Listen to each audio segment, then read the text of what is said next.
하나님의 계획이라는 말씀으로 함께 은혜 받길 원합니다. 여러분, 마음에 푸는 생각과 계획이 사람마다 다 다릅니다. 현대인의 특징이 있다면 철저히 계획한다는 점이고 바쁘게 산다는 것인데, 요사이 저희 아이들이 생각지도 않은 방학을 맞이해서 지금 집에 머물고 있거든요.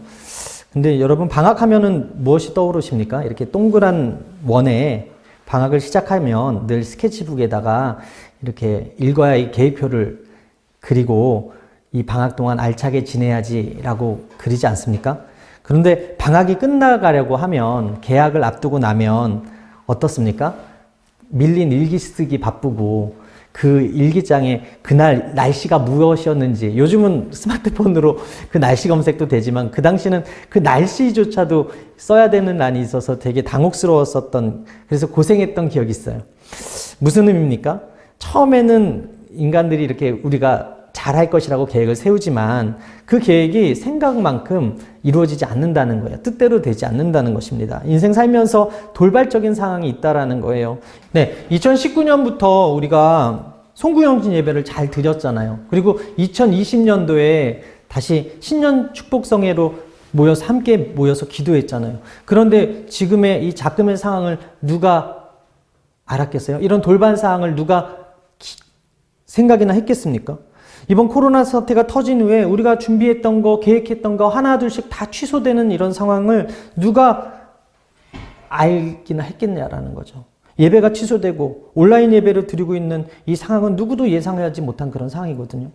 목사님 친구가 마스크를 만드는 회사의 그 과장인데, 그 설날 전만 해도 그 창고에 마스크가 가득 재고가 쌓여 있었대요. 부도 직전이었고요. 그리고 직원들 그 보너스도 주지 못할 정도의 재정난을 겪고 있었다는 거예요. 그래서 그 마스크를 그렇게 덤핑으로 넘기는 그런 상황이 있었었거든요. 그런데 갑자기 설날 이후부터 이 코로나 사태가 터지고 나서 마스크가 지금 금값이 됐잖아요. 현금보다 더 비싼 게 그 마스크 선물을 하면 좋아하는 그런 상황이 됐잖아요. 약국에서 그 공적 마스크라고 해서 줄을 서서 구입해야 되는 그런 상황이 됐지 않습니까? 이것은 무엇을 의미합니까? 우리가 한치 앞을 모르는 인생이라는 거예요. 우리가 좋게 계획을 해도 그 계획 안에 우리가 그 계획대로 다 뜻대로 되지 않는다라는 거예요. 아무리 계획한다고 한들 내일 일을 알지 못하는 약함이 저와 여러분 안에 있다라는 것입니다. 우리는요, 잠언 27장 1절에 이 말씀을 기억합니다. 너는 내일 일을 자랑하지 말라. 하루 동안에 무슨 일이 일어날지 내가 알 수 없느니라. 우리 야고보서 4장 14절에 내일 일을 너희가 알지 못하는도다. 너희 생명이 무엇이냐? 너희는 잠깐 보이다가 없어지는 안개니라 라고 말씀하고 있어요. 예전에 여러분 미아리에 점집이 많았어요. 목사님이 그 기름동에 있는 옛날 서라벌 고등학교 다녔었거든요. 거기 미아리 이렇게 고개 넘어가면 점집이 되게 많았어요. 4.15 총선을 앞두고 아마 되게 많은 사람들이 그 점집에 가서 점을 보게 될 것입니다. 그러나 여러분, 점쟁이들한테 미래를 다 맞추는 신통함이 있었다면 그들이 점을 보면서 앉아있지 않고 아마 다 마스크를 샀을걸요. 무슨 말이에요? 점쟁이들조차도, 그들조차도 한치 앞을 모른다는 것입니다. 그런 볼 눈도 없다라는 것입니다. 며칠 전에 JTBC에서 돈길만 걸어요 정산회담이라는 이 프로그램에 게스트로 김지민 씨가 나왔는데, 이 김지민 씨가 전현무 씨와 함께 구경 갔던 그 아파트가 6억이나 올랐다고 안타까워하는 그런 기사를 제가 보았거든요. 이런 후회하는 사람이 한둘이겠어요? 그 집이 오를 걸 알았다면 사지 안 살 사람이 있겠어요? 최근에 태국의 도심가에 원숭이 수백 마리가 패싸움을 하는 그 유튜브 영상이 올라와서 그 뉴스로 나온 것을 제가 보았는데, 신종 코로나 바이러스로 인해서 그 관광객들이 급감한 거예요. 그러다 보니까 먹이가 부족해서 얘네들이 그 도심으로 내려와서 도심에 서식하고 있던 그 원숭이랑 싸움이 난 것이라는 것이죠. 먹이가 부족해서 싸우는 원숭이들과 마스크가 부족해서 매점매석하는 우리의 모습과 무슨 차이가 있겠습니까? 한치 앞을 모르는 어리석은 부자를 향해서 예수님께서 말씀하십니다. 누가복음 12장 18절에 또 이르되 내가 이렇게 하리라. 내 곡간을 헐고 더 크게 짓고 내 모든 곡식과 물건을 거기 쌓아두리라. 또 내가 내 영혼에게 이르되 영혼아 여러 해 쓸 물건을 많이 쌓아두었으니 평안히 쉬고 먹고 마시고 즐거워하자 하리라 하되 하나님은 이르시되 어리석은 자여 오늘 밤에 내 영혼을 도로 찾으리니 그러면 내 준비한 것이 누구의 것이 되겠느냐 하였느니. 여러분 복음성가 중에 내일 일은 난 몰라요가 있어요. 내일 일은 난 몰라요. 하루하루 살아요. 불행이나 요행함도 내 뜻대로 못해요. 험한 이 길 가고 가도 끝은 없고 고네요. 주님 예수 팔레미사 내 손 잡아주소서. 내일 일은 난 몰라요. 장래일도 몰라요. 아버지여 날 붙드사 평탄한 길 주옵소서. 할렐루야. 미련한 사람들이요 자기 계획과 뜻대로 될 줄 알고 멋지로 계획하고 살지만 하나님이 원하시지 않으면 그 계획대로 이루어지지 않는 게 우리 인생이라는 거예요. 잠언서 16장 9절 오늘 말씀, 사람이 마음으로 자기 길을 계획할지라도 그 걸음을 인도하시는 이가 누구라고요? 야훼 신이라. 오늘 하나님의 계획에 대해서 세 가지 함께 나누도록 하겠습니다. 첫 번째 따라하겠습니다. 하나님을 떠난 인간의 계획은 악하다. 여러분 인류 조상인 아담이요 하나님 말씀에 따르지 않았습니다. 그리고 자신의 판단에 따라서 선악과를 따먹었습니다. 그 이후에 인간이요 모두가 선악을 알게 되었습니다. 모두가 좋다 나쁘다의 기준의 중심에 있어서 결정하려고 하거든요. 그래서 자기가 보기에 좋으면 좋은 거고 자기가 보기에 싫으면 싫은 거예요. 자기가 보기에 좋은 거면 좋은 거고 자기가 보기에 싫은 거면 나쁜 거예요. 그래서 선과 악의 기준이 누구라고요? 자기더라는 거죠. 가짜뉴스도 마찬가지입니다. 자기가 보기에 맞으면 가짜뉴스인데도 진짜처럼 얘기하는 그런 것들이 우리 안에 있거든요. 악한 인간은요, 자기가 하나님이 된 것처럼 일의 선악을 판단하고 계획을 합니다. 성경은 이것을 가리켜서 명백하게 죄라고 말씀하고 있어요. 영화 기생충 여러분 보셨습니까? 그 송강호가 학력을 위조하고 그 아르바이트를 구하러 가는 그 아들의 그 뒷모습에 뭐라고 얘기를 하냐면 유명한 대사를 날려요. 아들아, 넌 다 역시 계획이 있구나. 근데 영화를 끝까지 보게 되면 그 계획이 선한 계획이 아닙니다. 영화를 끝까지 보면 그 계획이 그 부자에게 기생해서 벌레 같은 인생을 사는 그 모습을 그리고 있는 거예요. 결국 마지막에는 인간이 얼마나 악한가에 대해서, 인간이 얼마나 악한 계획을 품고 사는가에 대해서 보여주는 영화거든요. 조선시대 성리학에서는요, 사람이 본성이 악하다는 성악사를 주장하는 이 순자의 주장을 받아들인 게 아니라 성선설, 즉 인간은 본래 선하다라는 그 맹자의 해석을 따랐다고 합니다. 그런데 여러분, 과연 우리가 선한가요? 우리 안에 선함이 있나요? 독일의 철학자 한스 요나스는 이렇게 말해요. 인간은 악이나 불법이 무엇인지 선험적으로 알고 있다. 즉 우리가 선과 악의 그 기준에 분별을 할 수 있는 능력이 있다라는 것이거든요. 검사 내전의 박웅 검사가 이렇게 얘기했어요. 우리나라의 사기 사건이 1년에 25만 건이래요. 현직에 계신 검사가 하는 말이에요. 1년에 사기 치는 사람들이 25만 건. 그게 접수된 인원이지 아마 100만 건은 넘지 않을까요? 접수가 되지 않은 그런 사기까지 하면. 여러분, 사기가 나쁜 이유가 무엇입니까? 사기를 치려고 계획하기 때문이라는 거예요. 나쁜 마음을 먹고 피해 주려고 생각하기 때문이라는 거예요. 그런데 그런 사람들이 그렇게 많이 주변에 눌려 있다는 거예요. 이번 코로나 사태의 진원지로 주목된 것이 여러분 신천지인 건 다 아시죠? 신천지가 뭐라고 선전했습니까? 질병 없는 곳이라는 거예요. 하늘과 땅이 새롭게 되는 곳이라는 거예요. 이곳에 들어오면 14만 4천 안에 들어오면 모두가 병과는 상관없이 영생 불사할 수 있는 곳이다라고 했던 곳이에요. 그런데 이번에 코로나 사건으로 인해서 신천지 집단이 만천하에 드러나지 않습니까? 이만희 교주가 사기쳤다는 것이 지금 온 세상이 알게 되지 않았습니까? 이 모든 것이 놀랄 게 없는 게 성경은요, 인간의 계획이 악하다라고 이야기하고 있는 거예요. 창세기 6장 5절에 야훼께서 사람의 제약이 세상에 가득한가 그의 마음에 생각하는 모든 계획이 항상 악할 뿐임을 보시고, 노아 홍수 사태가 난 이유가 뭐예요? 결국 하나님이 그들의 악한 계획에 실망하셨기 때문이라는 거예요. 창세기 6장 6절 이하에 땅 위에 사람 지었음을 한탄하사 마음에 근심하시고 이르시되 내가 창조한 사람을 내가 지면에서 쓸어버리되 사람으로부터 가축과 기는 것과 공중의 새까지 그리하리니 이는 내가 그것들을 지었음을 한탄하니라 하시니라.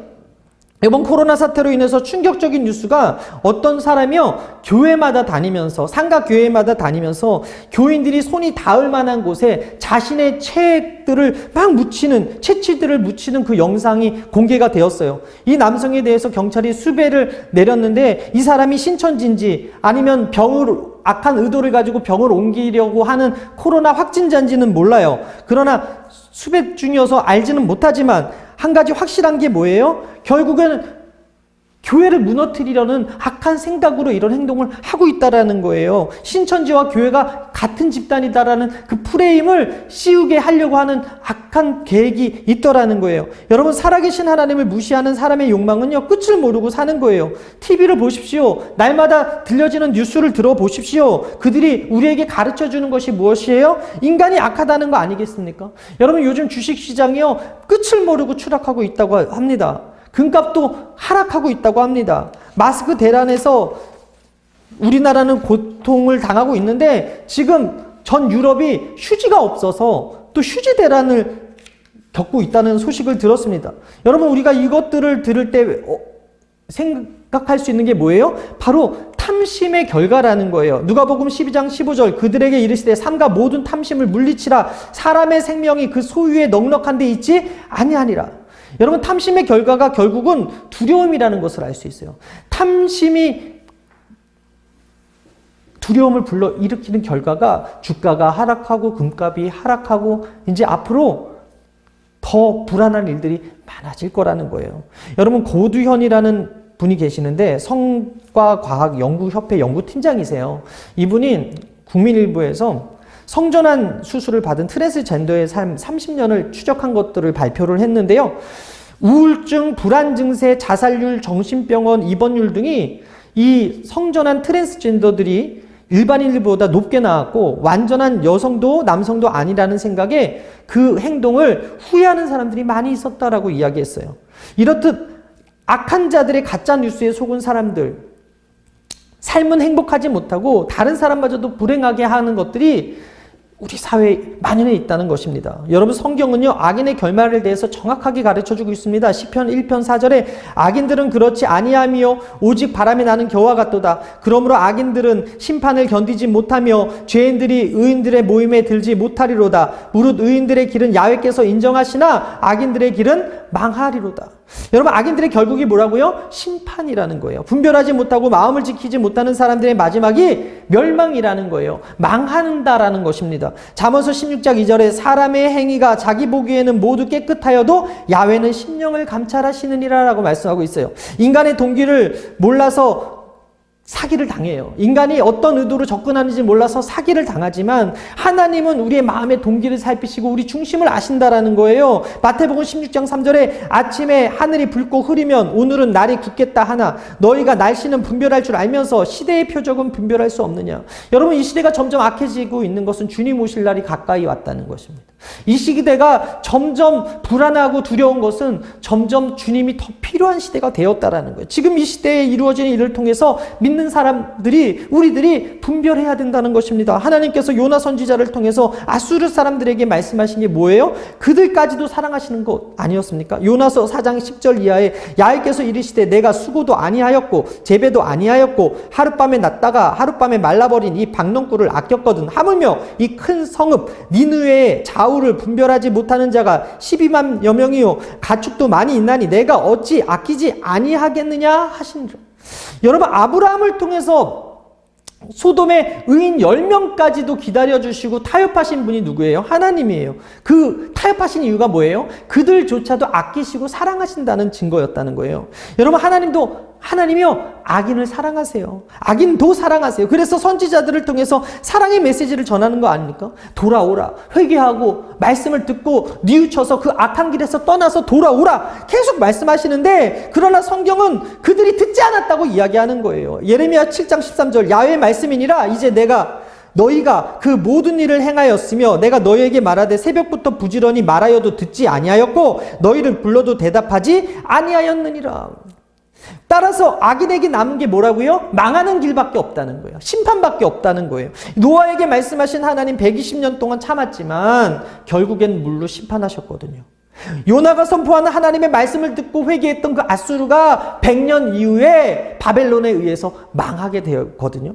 아브라함이 중보했던 그 소돔과 고모라도 의인 10명이 없어서 결국에는 유황과 불로 멸망하게 되었거든요.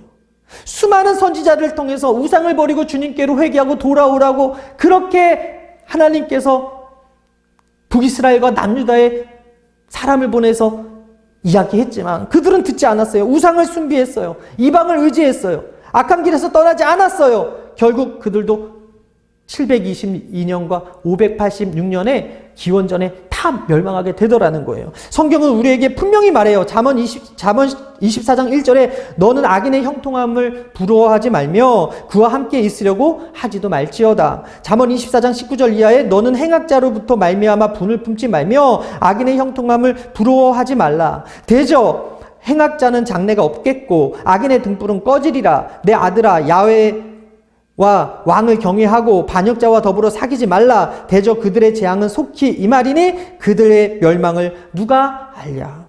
교만하고 악한 길에는 그 길의 끝에는 반드시 심판이 있고 반드시 멸망이 있다는 것을 성경은 우리에게 가르쳐주고 있어요. 여러분, 악을 떠나고 겸손한 것이, 그리고 말씀의 믿음으로 반응하는 것이 하나님이 원하시는 의인의 기림을 기억하시게 되기를 바랍니다. 하나님이 분명히 말씀하셨어요. 회개하고 돌아와라. 그럼 내가 용서하고 너를 사랑할 것이다. 악한 계획을 품고 사는 것을 한없이 봐주는 분이 하나님이 아니세요. 공의와 사랑의 하나님이라고 말씀드렸잖아요. 이사야 55장 7절에 악인은 그의 길을, 불의한 자는 그의 생각을 버리고 야훼께로 돌아오라. 그리하면 그가 궁휼히 여기시리라. 우리 하나님께로 돌아오라. 그가 너그럽게 용서하시리라. 역대하 7장 14절 내 이름으로 일컫는 내 백성이 그들의 악한 길에서 떠나 스스로 낮추고 기도하며 내 얼굴을 찾으면 내가 하늘에서 듣고 그들의 죄를 사하고 그들의 땅을 고칠지라. 여러분, 하나님께서는 우리가 돌아오기를 기다리고 계세요.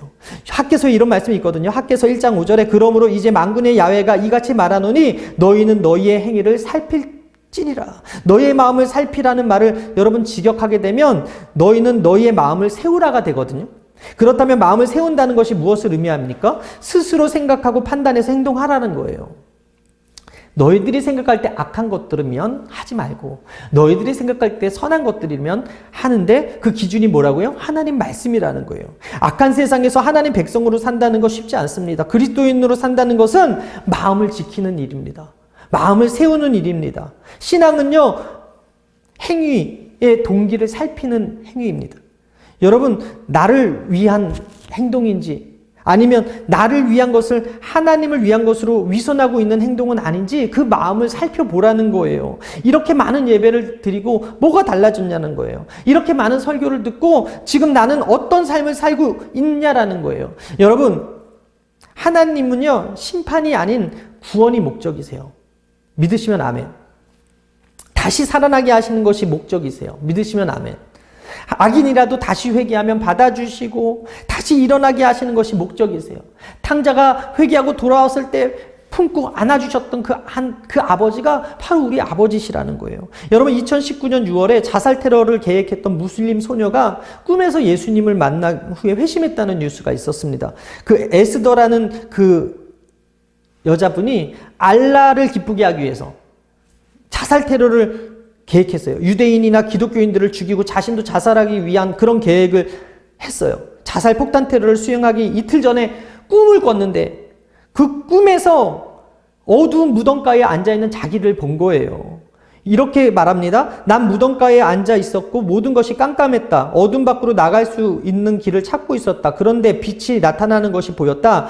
빛에는 팔, 손, 그리고 얼굴이 있었다. 이게 사람이 만든 빛인가요? 라고 물었다. 이러한 빛은 예전에 본 적이 없었다. 만약 천사라면 날개가 있어야 한다고 생각했는데 날개가 없었다. 빛으로 된 사람이었다. 그녀가 누구시냐고 묻자 그 빛은 와서 나를 따르라 말씀하셨다. 여러분, 악한 계획, 자살 폭탄으로 인해서 유대인과 기독교인을 죽이려고 마음을 먹었던 그녀에게 꿈에 예수님께서 나타나신 거예요.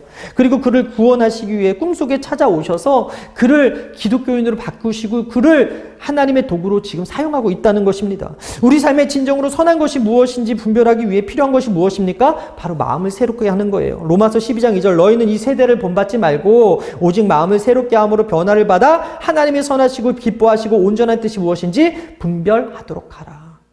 우리의 마음을 새롭게 하는 시간이 언제입니까? 예배 시간입니다. 말씀 듣는 시간입니다. 비록 우리가 함께 모여서 예배드리지 못하지만 이 온라인으로 예배드리는 그 처소가 여러분 하나님의 말씀이 들려질 때 여러분 마음이 새로워지게 될 줄 믿습니다.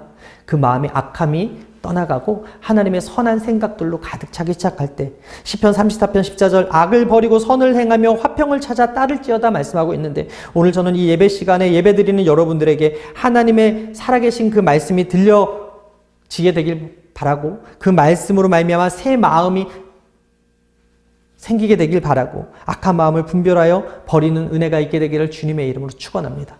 두 번째 따라하겠습니다. 하나님은 당신을 향한 선하신 계획이 있다.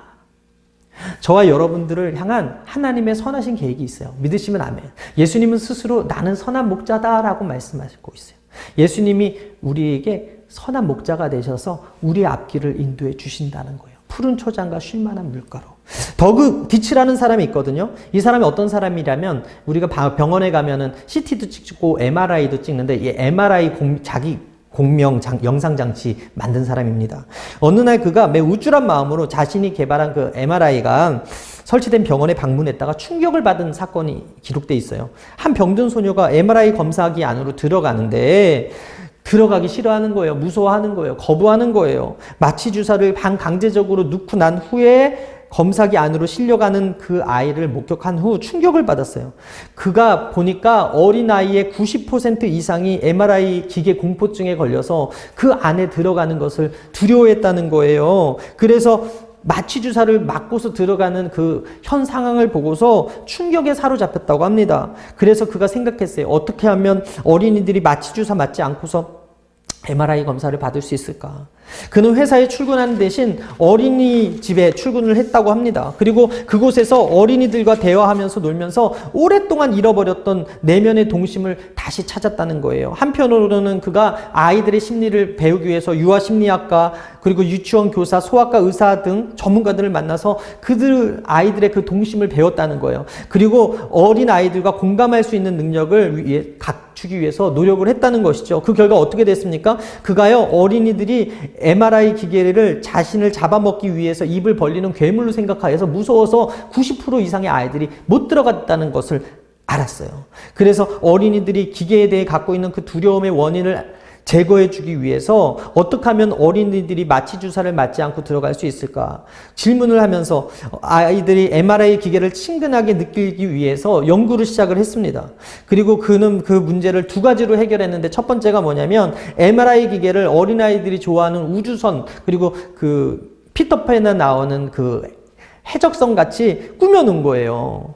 그래서 그 MRI에 들어가는 게 마치 우주선을 탑승하는 것처럼 해적선에 들어가는 것처럼 만든 거예요. 그리고 두 번째는 무엇이었냐면 촬영기사들에게 우주를 타고 떠나는 신나는 모험 등의 대본을 나눠주면서 어린이들이 들어가기 전에 그것을 읽어주고 들어가게 했다라는 거예요. 결국은 그 MRI 검사기 안에 들어가기 그렇게 무서워했던 아이들이 100% 들어가서 MRI 촬영을 마치게 되고 그리고 다음에 또 MRI를 찍고 싶다고 이야기하는 아이들이 생기더라는 것이죠.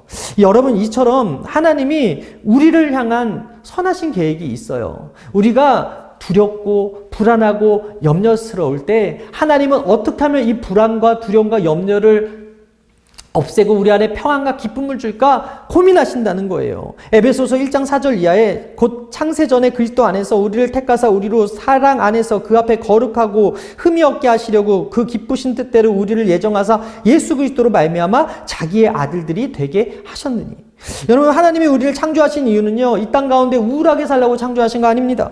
이 땅 가운데 불행하라고 만드신 것도 아닙니다. 두려움에 떨면서 살라고 지으신 것도 아닙니다. 우리는요, 하나님의 기쁨을 위해서 창조되었어요. 믿으시면 아멘. 그래서 성경은요, 365에서 하나 더한 366번이나 두려워하지는 말라는, 염려하지 말라는 그 말씀을 주시면서 우리에게 힘을 내라고 말하는 거예요. 시편 139편 13절 이하에 주께서 내 심장을 지으시며 나의 모태에서 나를 만드셨나이다. 내가 주께 감사함은 나를 지으심이 심히 기묘하심이라. 주께서 하시는 내 기이함을 내 영혼이 잘 아나이다.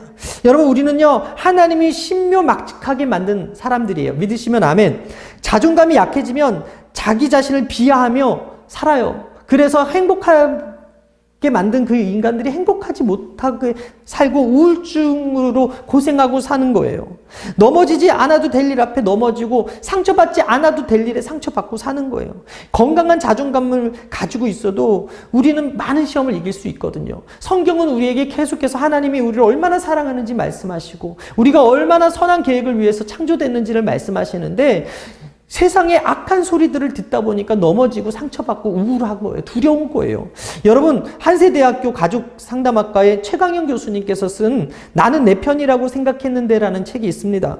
그 책을 보게 되면 아이의 걸음마에 대한 이야기가 나와요. 우리 아이가 지금 15개월째 돼서 이제 열심히 걸음마를 하고 있는데, 제가 이 책을 보고 되게 은혜를 받았어요. 뭐라고 써있냐면, 인생에서 응원이 가장 많이 필요한 최초의 시기는 다름 아닌 걸음마 때다. 아이는 자라나면서 자신이 엄마와 분리된 별개의 존재라는 것을 인지하게 되는데, 이를 행동으로 나타내는 것이 바로 걸음마다. 걷는 능력은 스스로의 선택에 의해 자유롭게 이동할 수 있는 것이 옳은지 아닌지에 대한 확신이 없다. 그래서 아이들은 걸음마를 할 때 엄마를 살펴본다. 엄마가 어떤 표정으로 자신을 보고 있는지, 자신을 향해 어떤 몸집을 보이고 있는지, 어떤 말투로 이야기를 하는지를 말이다. 바로 그 순간 부모가 웃고 있으면 긍정의 신호로 받아들이고 걸음마를 시작한다. 만약 이 순간 아이에게 아무런 응원과 지지를 보내지 않는다면 아이는 불안감을 느끼게 되고 걸음마를 하는 게 맞는지 아닌지 확신하지 못한다. 이 무렵 아이들은 자기를 계속 격려해주는 엄마가 필요하다. 세상을 향해 첫 발을 내딛는 생후 18개월부터 3세 시기에는 무엇보다 부모의 응원이 절실히 필요하다.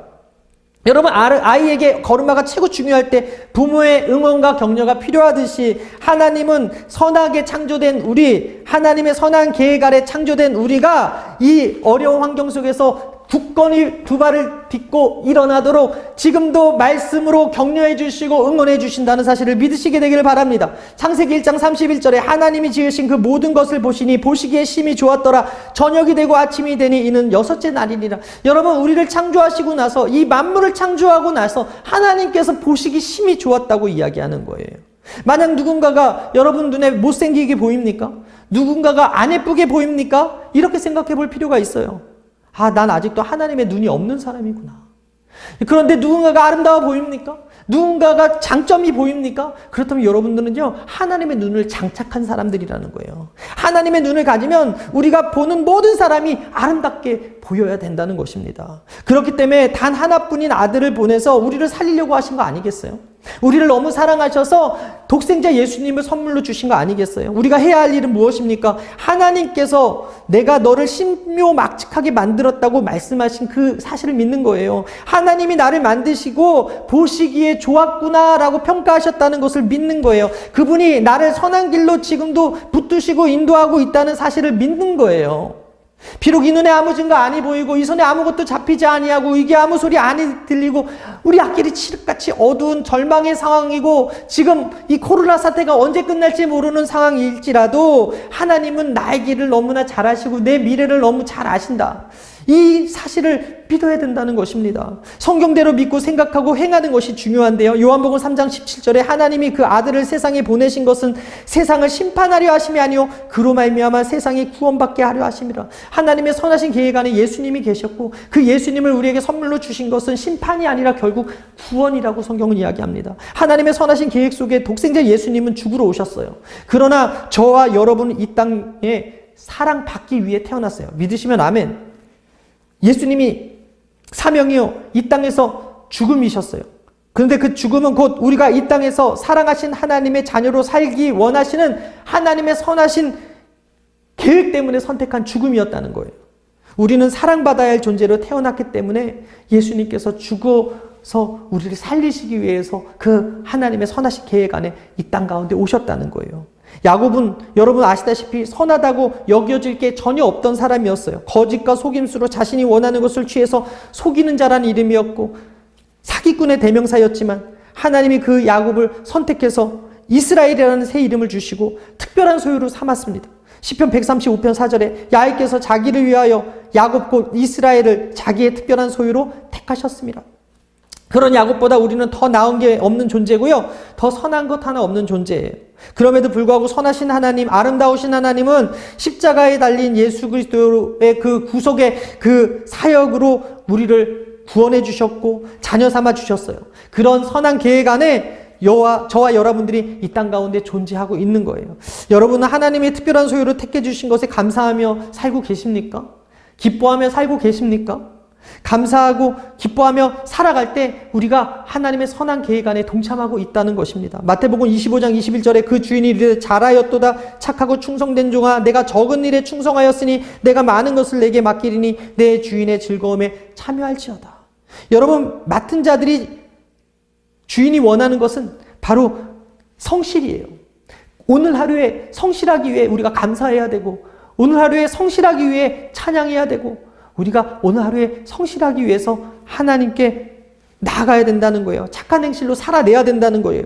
세상은 악하지만 하나님의 사람들은 착해야 될 줄 믿습니다. 오늘 우리들에게 세상과 다른 착함은 중요한 고백이에요. 오늘 우리가 할 수 있는 것은 바로 선하신 하나님께 감사하고 찬송하며 나의 삶의 성실과 정직으로 살아내는 것, 착하게 빛과 소금으로 살아내는 것. 그럴 때 우리 삶 속에 선하신 하나님의 통치가 이루어지게 될 것이고 하나님의 선한 계획이 저와 여러분들을 통해서 나타난다는 사실을 믿으시게 되기를 주님의 이름으로 축원합니다.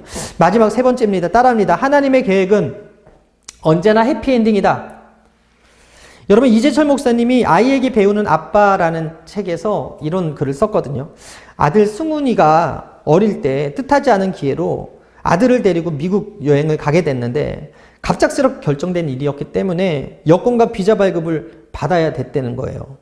그래서 우선 여권 사진을 찍어야 되는데 하필 사진 찍는 날이 그 아이랑 놀이동산을 가려고 했던 날이라는 거예요. 비자 발급이 늦어지면 안 되기 때문에 아이를 데리고서 그 사진을 찍으러 갔는데 사진을 찍으러 가자고 하니까 그 아들이 짜증을 내더라는 거예요. 울더라는 거예요. 왜 자기 계획을 깨트린다면서 사진을 찍어야 하는지 모르겠다면서 이유를 설명해 달라고 하는 거예요. 그러니까 그 아버지가 뭐라고 얘기하냐면 앞으로도 아빠가 가끔은 이유를 말할 수 없을 때가 있을 거야. 다만 그 일이 너를 위해서라는 것을 말할 수 있어. 잘 생각해봐. 아빠가 이제껏 내게 무엇을 하라고 한 것 중에서 결과가 내게 좋지 않았던 것이 있었니? 하나라도 있었니? 이번에도 아빠를 믿고 같이 가서 사진을 찍도록 하자. 그 이유는 이제 곧 알게 될 거야. 물론 너도 굉장히 기뻐할 거야. 승훈이가 어쩔 수 없이 그 사진을 찍고 나서 마침내 비자가 발급된 날 그 미국 비행기를 탔을 때 너무 기뻐하다라는 거예요. 여러분 우리도 마찬가지인 것 같아요. 하나님을 믿지 못하고 의심할 때가 있어요. 상황이 커 보이고 문제가 커 보이고 하나님은 안 보이고 하나님의 뜻이 뭔지 모를 때가 있어요. 그러나 그 상황 속에서도 우리를 향한 하나님의 더 좋은 계획이 착착 진행되고 있음을 믿으시게 되기를 바랍니다. 아침 한개 눈앞 가리듯 우리의 믿음이 사라질 때도 하나님은 우리를 붙들어 주시고 우리를 인도해 주고 계신다는 거예요. 여러분 창세기 37장에서 50장까지 38장 유다 이야기만 빼면 요셉 이야기가 나오거든요. 그런데 이 긴 요셉 이야기를 보게 되면 그가 우울했다는 기록이 없습니다. 여러분 성경이 요셉은 우울증에 걸려도 걸려도 될 만한 인물이거든요. 평생 우울증 약을 먹어도 이해가 되는 그런 고난을 겪은 사람인데 이 이야기를 읽어보면 그가 우울해했다는 이야기를 찾을 수 없어요. 총리가 된 후 형들을 만났을 때 분노를 표출하고 나한테 왜 그랬냐고 원한의 복수를 해도 될 텐데 그들이 형들을 위로했다는 거예요. 창세기 50장 21절에 당신들은 두려워하지 마소서 내가 당신들과 당신들의 자녀를 기르리이다 하고 그들을 간곡한 말로 위로하였더라. 얼마든지 우울할 수 있었던 사람 요셉. 우울증을 알아도 깊은 우울증을 알아야 될 요셉. 우울증 약을 먹어도 될 만한 그 사람. 그런데 우울증과 상관없는 삶을 살았던 그 이유가 무엇입니까? 바로 성경은 하나님이 그와 함께 하셨다고 이야기하는 거예요. 창세기 39장 2절에 야훼께서 요셉과 함께 하심으로 그가 형통한 자가 되어 그의 주인 애굽 사람의 집에 있으니 그의 주인이 야훼께서 그와 함께 하심을 보며 또 야훼께서 그의 범사에 형통하게 하심을 보았더라. 억울하게 누명 쓴 그 감옥에서도 하나님이 요셉과 함께 하셨는데 창세기 39장 23절에 간수장은 그의 손에 맡긴 것을 무엇이든지 살펴보지 아니하였으니 이는 야훼께서 요셉과 함께 하심이라 야훼께서 그의 범사에 형통하게 하셨더라. 요셉의 우울한 상황 속에서도 우울하지 않을 수 있었던 비결이 뭐라고요? 하나님이 함께 하셨다. 이 설명을 들으면 반문할 수 있어요. 형들에게 팔려가는 게 형통입니까? 억울한 만한 누명을 쓰고 옥살이 하는 게 형통입니까? 자기가 선한 일을 했는데 잊혀짐을 당하는 게 형통입니까? 형들에게 팔리는 일이 없고 억울한 누명을 쓰는 일이 없고 잊혀지지 않는 것이 형통 아닙니까? 감옥 가지 않는 게 형통 아니에요? 형통이란 단어의 히브리어 원어 찰라흐는 앞으로 나아가다라는 뜻이거든요. 성공하다, 유익하다라는 뜻인데 하나님이 요셉과 함께 하심으로 요셉이 앞으로 나아가게 되었어요. 그렇게 해석할 수 있어요. 그가 만약에 족장의 아들로서 채색 옷을 입고 자라나게 되었다면 앞으로 나아가는 자가 될 수 없었을 거예요. 애굽을 구원하는 자가 될 수 없었을 거예요. 그 이스라엘 가문을 세우는 자가 될 수 없었을 거예요. 그 과정이 힘들었지만 결국 그 과정은 하나님은 그 요셉을 방치하지 않으시고 함께 하셨다는 거예요. 성경은 그것을 형통이었다고 이야기하는 거예요. 지금 당장은 전혀 형통한 것 같지 않고 성공한 것 같지 않지만 그 속에 형통이 감추어져 있고 성공이 감추었다는 것을 우리가 요셉을 통해 볼 수가 있는 것입니다. 아룬백이라는 인지치료학자가 있는데요. 이 사람이 우울증에 걸리는 세 가지가 있대요. 인지삼재라고 불리는 거. 첫 번째, 나를 부정적으로 본다는 거예요. 하나님이 선하신 계획 안에 창조된 나를 부정적으로 보고 하나님이 보시기에 심히 좋았다고 창조하신 그 세상을 부정적으로 보고 하나님께서 책임지시겠다고 약속하시겠다고 하는 그 미래를 부정적으로 본다는 거예요. 우울증을 앓고 있는 사람들 대부분이 현재의 고난을 근거로 미래를 해석해서 미래에는 더 불행할 거라고 생각한다는 거예요. 사도 바울은 로마서에 이렇게 고백합니다. 로마서 8장 18절에 생각하건대 현재의 고난은 장차 우리에게 나타날 영광과 비교할 수 없도다. 비록 지금 감옥에 갇혀 있고 비록 지금 복음 때문에 핍박을 당해도 바울이 생각하건대라고 이야기한 것에 여러분 주목하십시오. 아론백의 표현에 빌리면 인지거든요. 바울은 현재 고난이 미래의 영광과 비할 바 못하다라고 이야기합니다. 놀랍게도 장차 하나님이 나타날 영광과는 비할 수 없는 고난이다라고 이야기하는 거예요. 인생길에서 하나님을 대입하고 미래를 인지하면 그 미래가 영광스러울 것이다 라고 바울이 이야기하고 있는 거예요. 마태복음 6장 34절 그러므로 내일 일을 위하여 염려하지 말라. 내일 일은 내일이 염려할 것이요 한날의 괴로움은 그날의 족하니라. 이 말씀의 뜻은요. 내일은 내일 스스로 염려할 것이니 오늘 행복하라는 거예요. 총신대 김지창 교수가 본문을 이렇게 풀어 설명합니다. 내일의 주인이신 하나님을 적용해서 읽어보라. 내일은 내일의 주인이신 하나님이 염려하실 것이니 내일 일은 너희가 염려하지 말라. 내일은 우리의 영역이 아니다. 따라합니다. 내일은 나의 영역이 아니다. 내일은 내일의 주인이신 하나님께 맡기자. 여러분, 후에 요셉이 형들한테 이런 고백을 하거든요. 창세기 45장 7절에 하나님이 큰 구원으로 당신들의 생명을 보존하고 당신들의 후손을 세상에 두시려고 나를 당신들보다 먼저 보내셨나니 그런즉 나를 이리로 보낸 이는 당신들이 아니요 하나님이시라. 하나님이 나를 바로에게 아버지로 삼으시고 온 집의 주로 삼으시며 애굽 온 땅의 통치자로 삼으셨나이다. 그랬더니 어떻게 이런 고백을 할 수 있냐면 요셉은 하나님을 놓고 해석했다는 거예요. 이 고난 가운데 하나님을 놓고 자신의 애굽에 팔려온 상황에 하나님을 놓고 그랬더니 하나님이 큰 구원으로 형들을 사용하셔서 형들의 생명을 보존하고 형들의 후손을 세상에 두시려고 나를 형들보다 먼저 보내셨습니다라고 이야기하는 거예요. 요셉은 해석을 잘한 사람이었어요. 해석을 잘했기 때문에 우울증에 걸리지 않았어요. 하나님은 요셉의 형들의 죄를 통해서 더 큰 선을 이루도록 만들어 주셨다는 거예요. 만약 요셉이 없었다면 이스라엘 백성뿐만 아니라 수많은 사람들이 그 기근에 죽어 나갔을 것이거든요.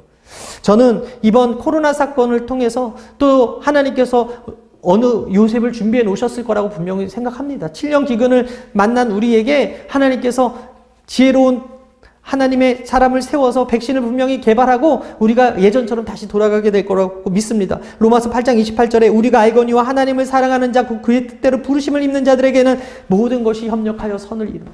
지금은 고난이지만 우리가 하나님을 놓고 생각하면 미래는 밝을 것이고요. 지금은 힘들지만 하나님의 말씀을 바라보면 우리는 반드시 승리하게 될 줄 믿습니다. 날마다 살아나는 큐티의 김양재 목사님이 한 고백입니다. 남편이 급성 암으로 세상을 떠나고 저는 30대 젊은 나이에 홀로 되었습니다. 그런 제가 하나님의 간증을 통해 말씀을 전하라 하셨을 때 두려움이 클 수밖에 없었습니다. 믿음 없는 사람들이 듣기에 불행으로 밖에 여겨지지 않는 남편이 죽은 이야기였습니다. 그러나 남편이 갑자기 죽은 것은 우연이 아니라 이 땅에서 남편의 사명이 끝났고 남편의 죽음을 통해 제게 이루실 사명이 있기 때문이었습니다. 하나님은 제 처지가 아무리 막막해도 저를 통해 복음을 듣고 구원받을 사람이 있으니 두려워하지 말고 말씀을 전하라 하셨습니다.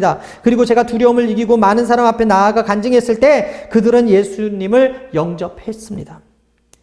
잠언 16장 9절 사람이 마음으로 자기 길을 계획할지라도 그의 걸음을 인도하시는 이는 야훼시다. 모든 두려움은 자기중심적인 생각에서 시작됩니다. 모두가 나를 떠나도 끝까지 떠나지 않으실 하나님 생각할 때 여러분 우리는 두려움을 이길 수 있고 이 불안의 문제를 해결할 수 있음을 믿으시게 되길 바랍니다. 하나님을 넣고 해석하는 사람이 형통하고 하나님의 은혜를 입을 수 있는 거예요. 하나님의 선하신 계획이 여러분 안에 있습니다. 하나님의 선하신 계획을 여러분 인생에 대입하십시오. 그러면 여러분들은 행복한 결말의 주인공이 될 줄 믿습니다. 전국에 퍼진 코로나19로 인해서 교회마다 성도가 모이지 못하고 온라인 영상으로 예배를 드리고 있어요. 요셉이 홀로 감옥에서 예배 드렸던 것을 기억했으면 좋겠습니다. 엘리야가 홀로 로뎀나무 밑에서 하나님을 대면했던 것을 기억했으면 좋겠습니다. 각자의 가정에서 하나님의 선하신 계획을 믿고 마지막에는 협력하여 선을 이루실 것을 기억하고 예배드리는 여러분들 되시길 바랍니다. 브라질의 로마 카톨릭 대주교이자 해방신학자인 돔 헬더 까마라가 이런 말을 했어요. 하나님의 계획 속으로 라는 글을 썼는데 제가 읽어드리고 마치겠습니다. 하나님의 계획 속으로 깊이 빠져들어보라. 그대의 약한 몸을 내리 누리는 대 앞에 두려워하지 말고 그대가 할 수 있는 깊이만큼 그분의 계획 속으로 빠져들어보라. 그대를 한 입에 집어삼켜 찢어버리고 잡아먹을 듯이 달려드는 물고기를 두려워하지 말고 그대를 휘몰아 쓸어버릴 듯이 엄습하는 거대한 파도를 겁먹지 말고 그저 그대를 아무런 두려움과 의심 없이 그분의 계획에 내맡겨라. 어머니의 품에 안겨 심연을 안전하게 빠져나오는 어린애처럼 그대도 안전하게 인도되리라. 따라합니다. 하나님은 선하신 계획이 있으시구나. 하나님은 다 계획이 있으시구나. 천국 가신 하용준 목사님이 이런 말씀하셨거든요. 부정적 생각과 말로 미래를 닫지 말라. 끝까지 주님 붙들고 나아가면 절망이 희망으로 바뀐다. 여러분 이 말씀을 마음판에 새기시고 하나님의 선하신 계획을 기억하시면서 오늘도 절망 가운데 세상과 같이 악을 행하지 말고 세상과 다른 구별됨으로 마음을 세우고 하나님의 선하심을 믿으며 끝까지 승리하는 여러분 되시기를 주님의 이름으로 축원합니다. 축원합니다. 우리 할렐루야, 최고의 복을 받았습니다.